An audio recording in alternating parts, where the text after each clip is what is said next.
जे शिबिर आयोजित केले त्याला उपस्थित असणारे देशाचे नेते आदरणीय शरदचंद्रजी पवार साहेब, प्रदेशाध्यक्ष जयंतजी पाटील साहेब, महासंसद रत्न खासदार सुप्रियाताई सुळे, उपस्थित सगळेच मान्यवर, कारण वेळेचं बंधन याची पुरेपूर कल्पना आहे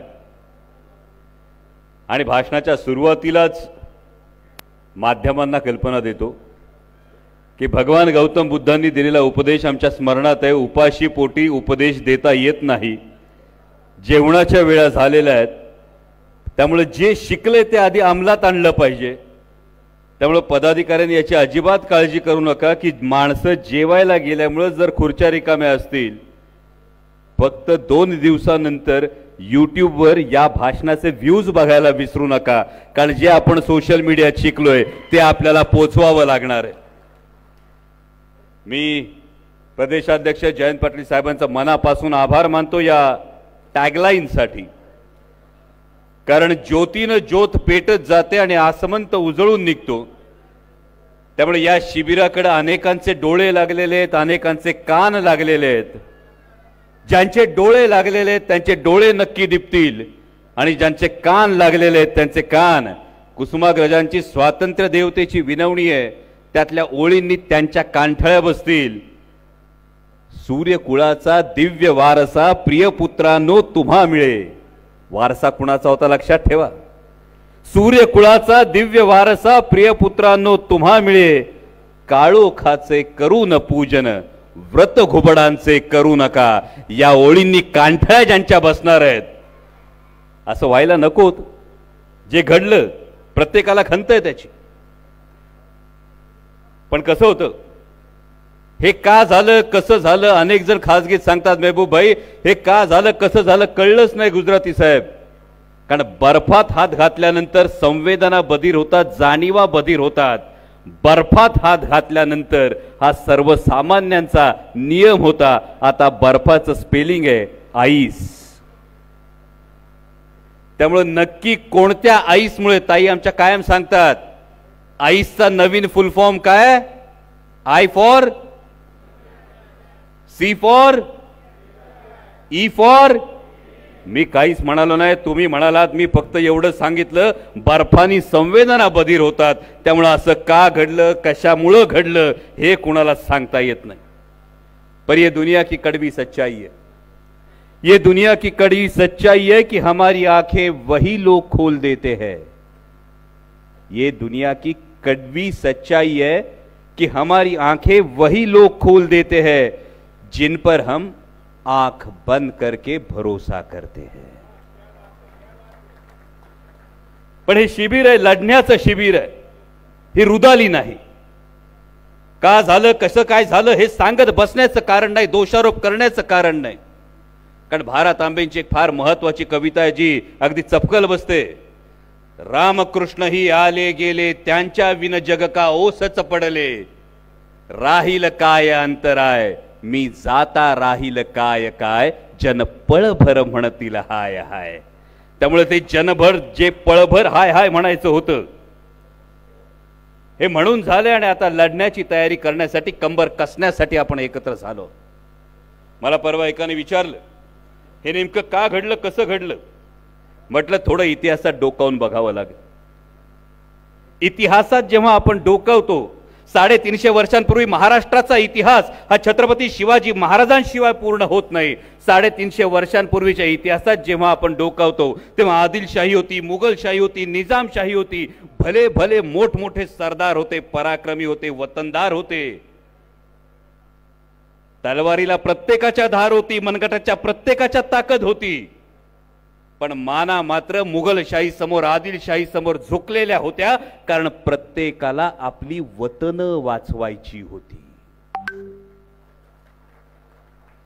म्हणून जर तुम्ही शाह्यांमध्ये असलेलं सैन्य बघितलं तर प्रत्येक शाहीकडे असणारं सैन्य हे वतनदारांचं सैन्य होतं आणि छत्रपती शिवाजी महाराजांकडे असणारे निष्ठावान मावळे होते. त्या निष्ठावान मावळ्यांसमोर बोलताना आज ही बोलण्याची संधी दिली त्याबद्दल मी मनापासून पक्षाचे आभार मानतो.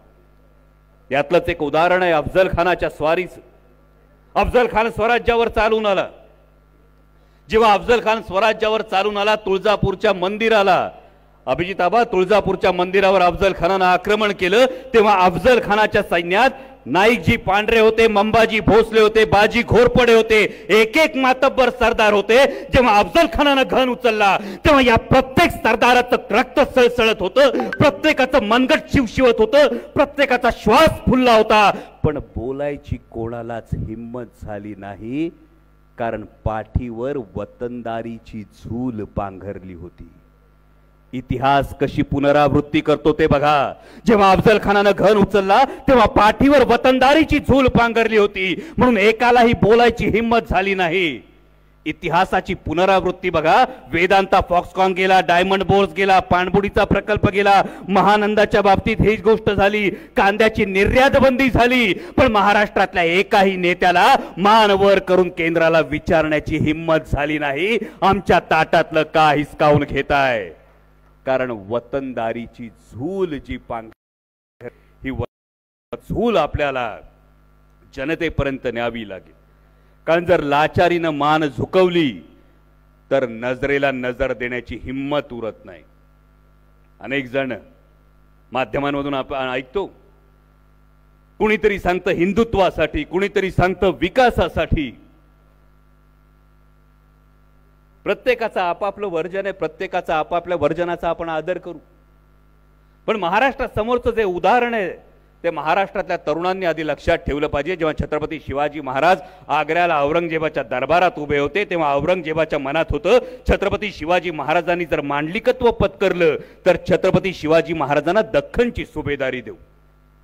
हा दख्खनचा जो सुभा होता, हा दख्खनचा सुभा छत्रपती शिवाजी महाराजांच्या स्वराज्याच्या 2.5 ते 3 पट होता. कितीतरी पटीनं ऐश्वर्य संपन्न होता, कितीतरी पटीनं आकारानं मोठा होता. संघर्षाची गरज नव्हती, मुघलांची तलवार मानेवर येणार नव्हती, ऐशो आरामाचं सुखाचं जीवन होतं.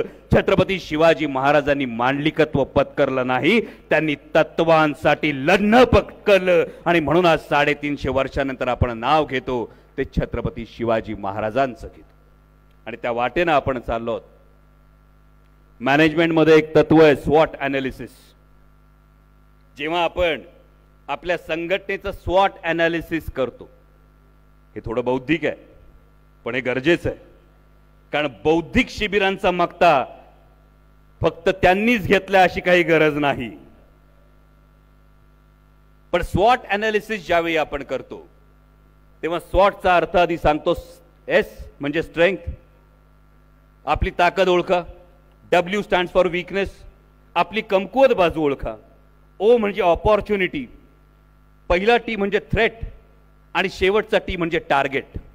आता याच्यातली जर आपली स्ट्रेंथ बघितली तर आपली स्ट्रेंथ ही आहे की देशात 55 वर्ष मान्य असलेला ब्रँड, देशात 55 वर्ष ज्या माणसाच्या शब्दावर, ज्या माणसाच्या कर्तृत्वावर प्रत्येकानं पसंतीची मोहर उमटवली, त्या आदरणीय पवार साहेब आपल्या बरोबर आहेत. ही सगळ्यात मोठी ताकद आहे. पवार साहेबांच्या एकूण कार्यकर्तृत्वाविषयी अनेकांनी सांगितले, आपल्या प्रत्येकाला ठाऊक आहे. पण याबरोबरची दुसरी ताकद फार महत्वाची आहे.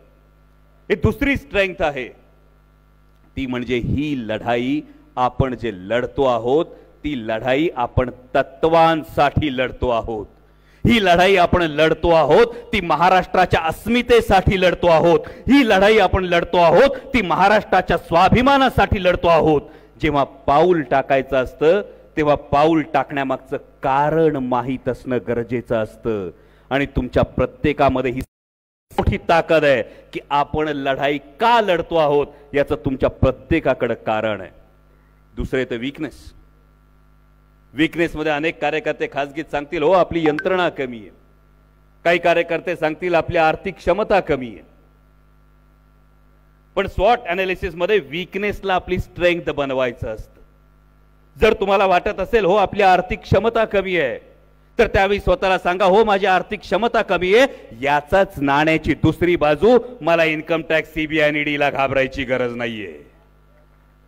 जेव्हा तुम्हाला वाटतं माझी यंत्रणा कमी आहे, या नाण्याची दुसरी बाजू मला जे काही बोलायचंय ते मी ठामपणे स्वतंत्रपणे बोलू शकतो. आज देशाच्या संसदेत भारतीय जनता पक्षाचे 303 खासदार आहेत. या 303 खासदारांना 100% घेतलेले निर्णय मान्य असतील असं तुम्हाला वाटतं का? फौजे मॅम, वंदनाताई इथं बसलेल्या आहेत. खासगीत खासदार आपल्याशी काय बोलतात हे सगळं तुम्हाला माहिती आहे, पण खासगीत जे वाटतं ते सार्वजनिक बोलण्याचं स्वातंत्र्य नसणं ही त्यांच्याकडे यंत्रणा जरी मोठी दिसत असली तरी ती यंत्रणा स्वतंत्र नाही, पण तुम्ही मात्र पूर्णपणे स्वतंत्र आहात. त्यामुळे जरी यंत्रणा कमी वाटत असली तरी स्वतंत्र यंत्रणा ही कैक पटीनं मोठ्या असलेल्या यंत्रणेच्या ताकदीची असते. तिसरी गोष्ट ऑपॉर्च्युनिटी. काल जयंत पाटील साहेबांनी सांगितलं, मागच्या रांगेत बसलेले अनेक जण पुढच्या रांगेत आले. जयंत पाटील साहेब, आमच्या भाषेत सोपं सांगतो, पालखी वाहणाऱ्यांना आता पालखीत बसण्याची संधी चालून आली आहे ना, आता आम्ही सोडणार नाही. त्यामुळे पालखी वाहणाऱ्यांना पालखीत बसण्याची जी संधी येते, वर्षानुवर्ष जातात, टाचा घासल्या जातात, चपला घासल्या जातात, पण ही संधी मिळत नाही. आता या संधीचं सोनं करणं तुमच्या प्रत्येकाच्या हातात आहे. नंतर येते थ्रेट, धोका. काय पराभव तर आपला होत नसतोय, कोणी काही बी बोलू दे, मार्जिन थोडंफार कमी होईल. व्यक्तिगत नाही, पक्षाचं बोलतोय, व्यक्तिगत नंतर येतो.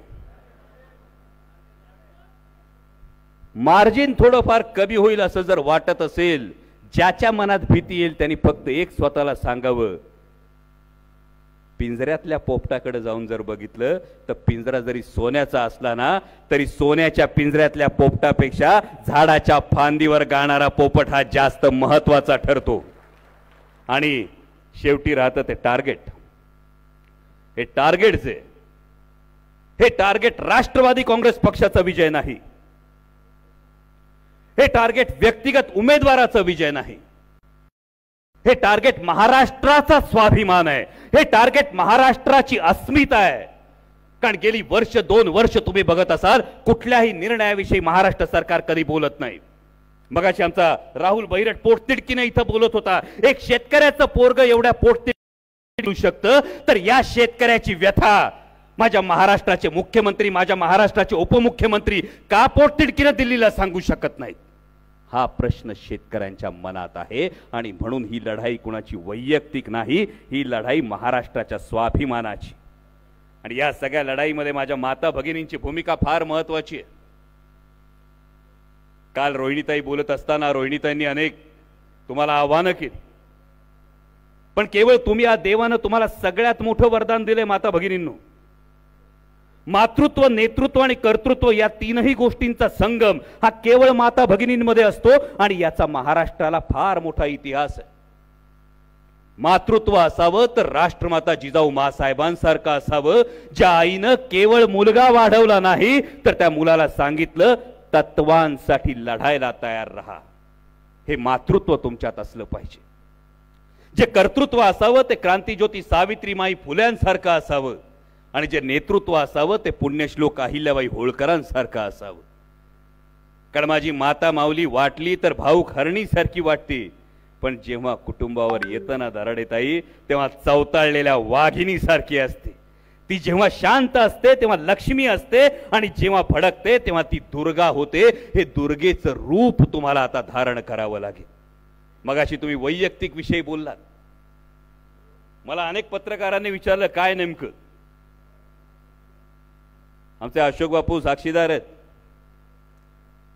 काही मोठ्या नेत्यांनी वक्तव्य केल्यानंतर भुसारा साहेब, मी मतदारसंघात फिरत होतो आणि मतदारसंघात फिरत असताना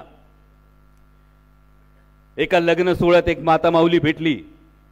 शेतात राबून खरबरीत झालेल्या हाताने चेहऱ्यावरून हात फिरवला, आलाबाला घेतली, मिठी मारली आणि मला म्हणली, राजा तू लढ, मी हाय संगतीला.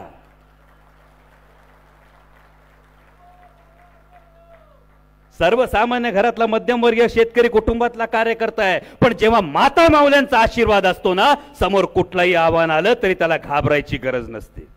आणि हे माझ्या महिला भगिनींनी, संघटनेतल्या सगळ्या महिला भगिनींनी ही गोष्ट महाराष्ट्रातल्या प्रत्येक माता माऊलीपर्यंत पोहोचवली पाहिजे. उंबरठ्याच्या आत असणाऱ्या माझ्या माता माऊलींना उंबरठ्याच्या बाहेर कर्तृत्वाची भरारी घेण्यासाठी क्रांतिज्योती सावित्रीबाई फुल्यांनी जसं बळ दिलं त्या पद्धतीनं त्यांना राजकीय क्षेत्रामध्ये आरक्षणाच्या दृष्टिकोनातून संरक्षण दलाच्या दृष्टिकोनातून जर बळ देणारं कोणी नेतृत्व असेल तर ते आदरणीय शरदचंद्रजी पवार साहेब आहेत। आणि आता हे जे बळ दिलं त्याच्या कृतज्ञतेतून उतराई होण्याची वेळ आली आहे। हा संदेश माझ्या प्रत्येक माता भगिनीपर्यंत गेला पाहिजे। मग आवटे सर ताईंविषयी बोलले, पण संसदेत काम करत असताना अगदी प्रामाणिकपणे सांगतो, मातृत्व, नेतृत्व आणि कर्तृत्व या तिन्हीचा मिलाफ जेव्हा आमची हक्काची ताई संसदेत उभी राहते ना, तेव्हा हा मिलाफ बघतो। आणि केवळ तो संसदीय कामगिरी पुरता नाही, आज तुमच्याकडे आपल्याकडे एक असं नेतृत्व आहे, कारण आता अनेक लग्नाचा सगळ्यांचा सीझन सुरू आहे ना, अनेक लग्न आपण अटेंड करतो। पहाडासारखा जरी बाप असला तरी सुद्धा लेकीची पाठवणी करताना बापाच्या डोळ्यात पाणी आलेलं आपण बघतो। आणि त्याच पद्धतीनं माझ्या बापावर जर संकट आलं तर पदर खोचून रणरागिणीचा अवतार घेणारी लेक सुद्धा आपण बघतो। त्या लेकीचं प्रतिनिधित्व जेव्हा जेव्हा वडिलांवर संकट येईल तेव्हा तेव्हा मी ठामपणे उभी आहे। हा महाराष्ट्रातल्या प्रत्येक लेकीला विश्वास जर कोणाकडून मिळत असेल तर तो आदरणीय सुप्रियाताईंकडून मिळतोय। मला आल्यानंतर विचारलं साहेब की आज भगवा कुर्ता घालून का आलाय, मला खरंच कळत नाही। म्हणजे राष्ट्रवादी काँग्रेस पक्षाच्या शिबिराला भगव्या रंगाचा कुर्ता घालून आलो तर विचारणाऱ्याच्या पोटात नेमकं काय दुखलं मला कळलं नाही। पण त्याला प्रामाणिकपणे हेच सांगू इच्छितो की हा भगवा कुणाची मक्तेदारी नाही, हा छत्रपती शिवाजी महाराजांचा भगवा आहे। हा बौद्ध भिक्खूंच्या चिवराचा भगवा आहे आणि हा माझ्या देशाच्या तिरंग्यातला भगवा आहे। आणि जेव्हा भगव्याचा विषय निघाला तेव्हा स्वाभाविक अनेक ठिकाणी चर्चा सुरू आहे, राम मंदिराची चर्चा सुरू आहे। राम मंदिराची चर्चा सुरू झाल्यानंतर अनेक जण त्याविषयी अनेक विधानं करतात आणि काही राजकीय पक्ष तर ही आमची मक्तेदारी असं म्हणतात। त्यांना प्रामाणिकपणे सांगू इच्छितो, प्रभू श्रीरामचंद्र जेवढे तुमचे आहेत त्यापेक्षा जास्त आमचे आहेत। चार खांद्यावर जाताना आम्ही सुद्धा जय राम श्रीराम जय जय रामच म्हणतो। आणि दशक्रियेला जेव्हा कावळा शिवायची प्रथा असते ना, त्याला सुद्धा रामाचा उशापच कारणीभूत असतो। हे जेवढा श्रीराम तुमचा आहे तेवढाच आमचा आहे। पण आम्हाला जे प्रभू श्रीरामचंद्र शिकवलेत, आमच्या मंदिरामध्ये प्रभू श्रीरामचंद्र जे आहेत, हे आमच्या मंदिरात असलेले प्रभू श्रीरामचंद्र धनुष्यबाण ताणलेले नाहीत, ते आशीर्वादाचा हात उंचावलेले कुटुंबवत्सल सीतामाई, लक्ष्मण आणि हनुमंतराया बरोबर असलेले प्रभू श्रीरामचंद्र आहेत। आम्ही माणसाला माणूस भेटला की राम राम म्हणतो, राम राम म्हटल्याने माणूस जोडला जातो, राम राम म्हणून माणूस जोडणारा देश आम्हाला हवा आहे। आणि म्हणून प्रभू श्रीरामचंद्रांविषयी जेव्हा शिकवलं जातं आपल्याला देशमुख साहेब, तेव्हा काय शिकवलं जातं? एक वचनी, एक बाणी, एक पत्नी। तिसऱ्या विषयावर मी बोलणार नाही, खाजगीतल्या गोष्टी जाहीरपणे बोलू नयेत असा एक संकेत आहे, तेवढा आपण पाळू।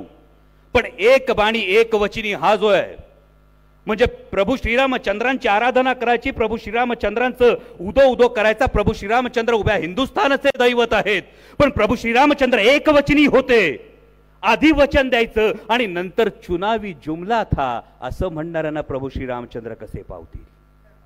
आमच्या प्रभू श्रीरामचंद्रांनी लंकेला जाऊन सीतामाईला सोडवून आणलं। स्त्री शीलाचं रक्षण करणारे प्रभू श्रीरामचंद्र होते। आमच्या महिला कुस्तीपटूंवर दिल्लीमध्ये काय परिस्थिती ओढवली ती पाहिली। आमच्या महिला कुस्तीपटूंना जर अश्रुपूर्ण नयनांनी कुस्तीलाच राम राम ठोकावा लागत असेल तर असं महिलांचं शोषण करणाऱ्यांना, आश्रय देणाऱ्यांना प्रभू श्रीरामचंद्र कसे पावतील?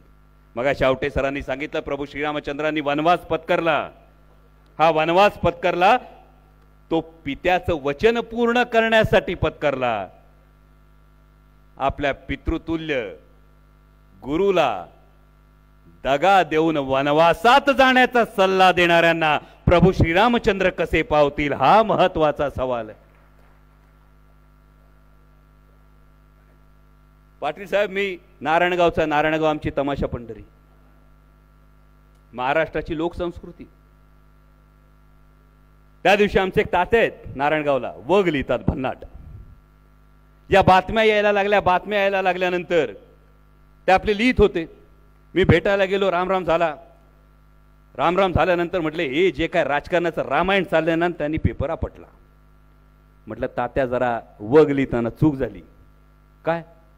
म्हटलं राजकारणाचं महाभारत चाललंय, रामायण कुठं? म्हणे अरे गप, तुला कळत नाही, रामायण चाललंय. म्हटलं तात्या आता कसं चाललंय रामायण तुम्ही सांगा. ते म्हणले मला सांग, सीताहरण झालं कुठं? म्हटलं जे वाचलंय ते दंडकारण्यात झालं. दंडकारण्य म्हणजे कुठं? म्हटलं महाराष्ट्रात झालं. म्हणजे हा महाराष्ट्रात झालं. म्हटलं आता खुलून सांगा. ते म्हटलं जेव्हा सीतामाईचं हरण झालं त्यावेळी कांचनमृग होता, कांचनमृगाच्या पाठी राम धावायला लागला. आता कांचनमृगाचं रूपडं बदललंय. कांचनमृगाला सोन्याचं कातडं नाही, त्याला 50 खोक्यांचं जाकीट घातलंय. आणि जसं कस्तुरी मृगाच्या बेंबीत कस्तुरी असतीये, त्या ईडी सीबीआय इन्कम टॅक्सच्या कारवायांपासून अभयाची कस्तुरी त्या कांचनमृगाकडे. रामायणात सीतामाईचं हरण झालं होतं. आत्ताच्या कलियुगात म्हणे महाराष्ट्रामध्ये पक्ष आणि चिन्हाचं हरण होतंय. म्हटलं तात्या फक्त पक्ष आणि चिन्हाचं हरण होत नाही, माझ्या महाराष्ट्राच्या अस्मितेचं हरण होतंय. पण म्हणे रामायणात झालं काय पुढं? प्रभू श्रीरामचंद्र लंकेला गेले. लंकेला जात असताना समुद्र कसा ओलांडायचा हे बघायचं होतं. प्रश्न सगळ्यांना पडला होता. सोबत वानर सेना होती. म्हटलं या वानर सेनेचं काय? तात्यांनी सांगितलं वानर सेना म्हणजे सगळ्यात साधी. त्यांच्याकडे हत्यारं नव्हती, शस्त्र नव्हती, समोर राक्षसांची सेना बलाढ्य होती. त्यांच्याकडे सगळी यंत्रणा होती, ती सुसज्ज होती. आणि एवढं सगळं असताना वानर सेनेकडे काहीच नव्हतं, ती सर्वसामान्य वाटत होती. म्हटलं वानर सेना म्हणजे कोण? म्हणजे एवढंही कळत नाही का? सर्वसामान्य असलेली जनता ती ठरवणार रावणाचा वध करायचा तो कसा करायचा. पण समुद्र ओलांडायचा तर कसा ओलांडायचा?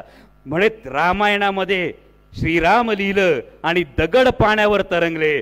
सर्वसामान्य जनतेला भारतरत्न डॉक्टर बाबासाहेब आंबेडकरांनी संविधान दिलं आणि विषमतेच्या सागरावर सर्वसामान्य माणूस तरुण गेला. आणि म्हटलं सगळ्यात शेवटचं राहिलं, या वानर सेनेचं मनोधैर्य वाढलं. त्या हनुमंतानं जेव्हा उड्डाण केलं तेव्हा वानर सेनेचं मनोधैर्य वाढलं. ते मनोधैर्य कसं वाढणार? तेव्हा तात्यांनी सांगितलं सर्वसामान्य प्रत्येक पक्षातला कार्यकर्ता जेव्हा कंबर कसून ताठ मानेनं लढायला उभा राहील, ती प्रत्येकाची हनुमान उडी असेल. ती उडी घेण्यासाठी फक्त तुम्हाला विनंती करतोय, कलियुगातलं सुद्धा रामायण बदलू शकेल. त्यानंतर अनेक पत्रकारांनी विचारलं पण याचं निमंत्रण मिळालंय का? आपल्यापैकी अनेकांना प्रश्न विचारला असेल. निमंत्रण आलं का? राम मंदिराच्या उद्घाटनाचं निमंत्रण आलं का? म्हणजे राम मंदिर होतं ही आनंदाची गोष्ट आहे, त्याच्या निमंत्रणाची कशाला वाट बघायची? कारण संत शिरोमणी सावतामाळी महाराज हे अरणला राहायचे. अरण पंढरपूर पासून फार जवळ होतं. अरण पंढरपूर पासून फार जवळ होतं तरी संत शिरोमणी सावता महाराज हे अरणला गेले नाहीत, तर त्यांच्या भक्तीमुळे. कारण कांदा मुळा भाजी अवघी विठाई माझी म्हणत कर्माला भक्ती मानणाऱ्या संत शिरोमणी सावतामाळी महाराजांना भेटायला पांडुरंग पंढरीवरून अरणला आले. जर हा आदर्श आपल्या समोर असेल तर कर्मामध्ये असणं हे जास्त महत्वाचं. आता आपण ऐकतोय अबकी बार 400 पार, ऐकलं ना? हा ऐकलंय? काय वाटतं?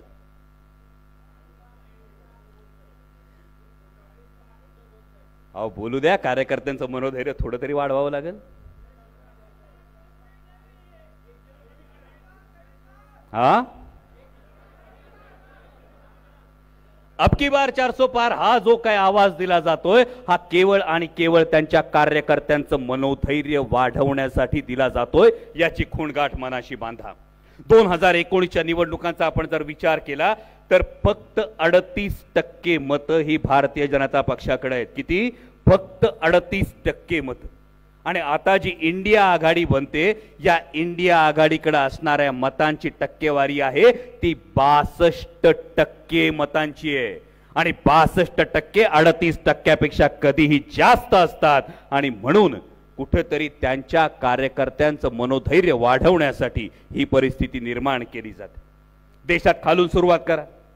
केरळमध्ये भारतीय जनता पक्ष आहे, तामिळनाडूमध्ये त्यांचं सरकार आहे, तेलंगणामध्ये त्यांचं सरकार आहे, कर्नाटकात त्यांचं सरकार आहे, आंध्रमध्ये त्यांचं सरकार आहे। खालून सगळा सुपडा साफ झालाय आणि आता महाराष्ट्राची भूमिका फार महत्त्वाची आहे। आणि ही महाराष्ट्राची भूमिका घेत असताना एक अत्यंत महत्त्वाची गोष्ट लक्षात घ्या। महाराष्ट्रातल्या सध्याच्या सत्ताधाऱ्यांची एकूण मानसिकता आपण पाहिली म्हणजे कापसाचा प्रश्न असेल, ऊसाचा प्रश्न असेल, सोयाबीनचा प्रश्न असेल, कांद्याचा प्रश्न असेल, दुधाचा प्रश्न असेल, तरुणांचे रोजगार पळवण्याचा विषय असेल, भारतीय जनता पक्ष, शिंदेंची शिवसेना आणि नवीन मित्रमंडळ यांचे मिळून देशाच्या संसदेत 39 खासदार आहेत। किती? महाराष्ट्रातल्या 48 खासदारांपैकी यांचे मिळून खासदार किती? ही हा लाकडा लक्षात ठेवा। किती? 39 खासदार आहेत। मागच्या 2 वर्षात या 39 खासदारांपैकी एकाने तरी महाराष्ट्राच्या प्रश्नाविषयी जर तोंड उघडलं असेल तर दाखवून द्या, वाटेल ती पैस हरू आपण। आणि म्हणून महाराष्ट्र हा विचार करतोय। 2019 निवडून दिले, त्यातले 39 खासदार निवडून दिले। या 39 खासदारांपैकी महाराष्ट्राच्या प्रश्नाविषयी एकही जण जर तोंड उघडणार नसेल तर 2024 ला यांना पाठवायचं कशाला? हा कळीचा मुद्दा आहे। आणि हा मुद्दा घेतल्यानंतर या पुढच्या काळामध्ये सेनापती बापटांचं जे कविता आहे, महाराष्ट्र मेला तर राष्ट्र मेले, का करावं लागणार आहे? हा गमतीने जेव्हा सांगतो 39 खासदार एकही वाक्य बोलत नाहीत, हा गमतीचा भाग जर सोडून दिला तर लोकशाहीमध्ये महाराष्ट्रासाठी ही लाजिरवाणी गोष्ट आहे की महाराष्ट्रातून निवडून गेलेले 39 खासदार जेव्हा महाराष्ट्रातला शेतकरी नाडला जातो, महाराष्ट्रातला उद्योगधंदा पळवला जातो, महाराष्ट्रातल्या तरुणाच्या नशिबी बेरोजगारी टाकली जाते, तेव्हा 39 खासदारांपैकी एकही जण अवाक्षर काढत नाही। ही शर्मेची बाब आहे। 48 पैकी 39 खासदार आणि ह्या महाराष्ट्राचा स्वाभिमान जाग होणं गरजेचं आहे। कारण महाराष्ट्र मेला तर राष्ट्र मेले, सेनापती बापटांनी सांगितलंय। महाराष्ट्र मेला तर राष्ट्र मेले, महाराष्ट्राविना राष्ट्र गाडा न चाले, खरा वीर वैरी पराधीनतेचा, महाराष्ट्र आधार हा भारताचा। एवढी मोठी जबाबदारी आज तुमच्या प्रत्येकाच्या खांद्यावर आहे। आणि ही जबाबदारी घेऊन लढताना प्रत्येकाचा प्रश्न आहे, म्हणजे आमच्या अशोक बापूंसारखा शिलेदार असेल, महाराष्ट्र सरकार 5-5 एनपीए मध्ये असलेल्या कारखान्यांना शेकडो कोटींचं कर्ज देतं, पण एनपीएत नसलेल्या आमच्या घोडगंगा सहकारी साखर कारखान्याला केवळ संघर्षाची भूमिका घेतली म्हणून खड्यासारखं बाजूला केलं जातं। राजेश भैया टोपे असतील, बाळासाहेबजी पाटील असतील, जयंत पाटील साहेब असतील, भुसारा साहेब असतील, आमचे अभिजित आबा असतील, संदीप क्षीरसागर असतील, सगळे लढतायत। का लढतायत? कारण उद्याचा जेव्हा इतिहास लिहिला जाईल तेव्हा हा इतिहास लिहित असताना तुम्ही मान झुकवून शरण जाणाऱ्यांच्या गर्दीत होतात की ताठ मानेनं लढणाऱ्यांच्या सैन्यात होतात, हे इतिहास तुमची नोंद करेल। आणि म्हणून तुम्हाला प्रत्येकाला विनंती करतो, एक हात वर करा, स्वतःच्या पाठीवर ठेवा आणि शाबासकी द्या। ही शाबासकी यासाठी की महाराष्ट्र जिंकायला जेव्हा औरंगजेब आला होता ना, तेव्हा त्या औरंगजेबाला, काबूल ते बंगाल सल्तनत असलेल्या औरंगजेबाला महाराष्ट्र जिंकताना टाचा घासत इथं जीव सोडायला लागला होता, तो पराक्रम स्वराज्य रक्षक छत्रपती संभाजीचा होता। होय, स्वराज्य रक्षकच आजही म्हणण्याची ताकद आहे। आणि त्यामुळे तुम्ही प्रत्येकाचं अभिनंदन एवढ्यासाठी केलं की जेव्हा संघर्षाची वेळ आली तेव्हा शेपूट घालून पळून जाणाऱ्यांच्या भेकडांच्या गर्दीत तुम्ही नाही तर लढणाऱ्या वाघांच्या सेनेत तुम्ही सामील आहात, यासाठी तुमचं प्रत्येकाचं अभिनंदन। आणि जाता जाता समारोप करताना एवढंच सांगतो, ठणकावून सांगा, काय भ्यायची गरज नाही कोणाला। हाय काय गमवायचं तर मला विचारलं सगळ्यांनी, अरे कशाला अंगावर घेतो? म्हटलं फार साधी गोष्ट आहे. ज्या भूमिका करतो त्या छत्रपती शिवाजी महाराज छत्रपती संभाजी महाराजांच्या करतो. जेव्हा माझी माता माऊली टीव्हीवर मालिका बघते ना, तेव्हा लेकराला सांगते, ते बघ ते त्याच्यात दूध पितात ना, तू पण दूध पी. माझी माता माऊली लेकराला सांगते, ते बघ टीव्हीवरचे संभाजी महाराज व्यायाम करतात ना, तू पण व्यायाम कर. जेव्हा प्रश्न आला बाजू कुठली निवडायची, तेव्हा स्वतःला प्रश्न विचारला, माझ्या माता माऊलीने उत्तर काय द्यावं. माझी माता माऊली हे म्हणल, अरे ते बघ ते टीव्हीवर संभाजी महाराजांची भूमिका करतात, पण जेव्हा संघर्षाची वेळ आली तेव्हा स्वार्थासाठी मान खाली घालून गेले. हे मान्य नव्हतं म्हणून लढण्याची भूमिका घेतली. आणि म्हणून सांगतो, ठणकावून सांगा, गरीब असेन पण लाचार नाही.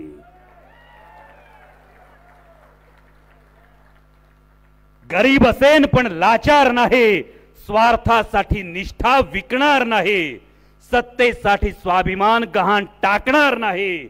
लढता लढता मोडून पडेन पण तुमच्या दबावापुढे झुकणार नाही. सर्वसामान्य आहे, सर्वसामान्य आहे, पण छत्रपती शिवरायांचा मावळा आहे. मी शिवशंभूंचा लढाऊ बाणा, प्राण गेले तरी सोडणार नाही, प्राण गेले तरी सोडणार नाही.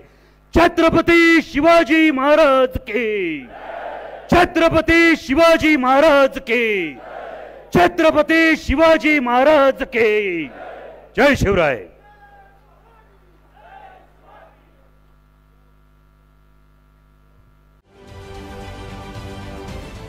महाराष्ट्रातील सर्व बातम्यांचे विश्वासार्ह व्यासपीठ. सकाळच्या सर्व सोशल मीडिया प्लॅटफॉर्मला लाईक, फॉलो आणि सबस्क्राईब करा. तसंच सर्व नोटिफिकेशनसाठी बेल आयकॉन प्रेस करायला विसरू नका.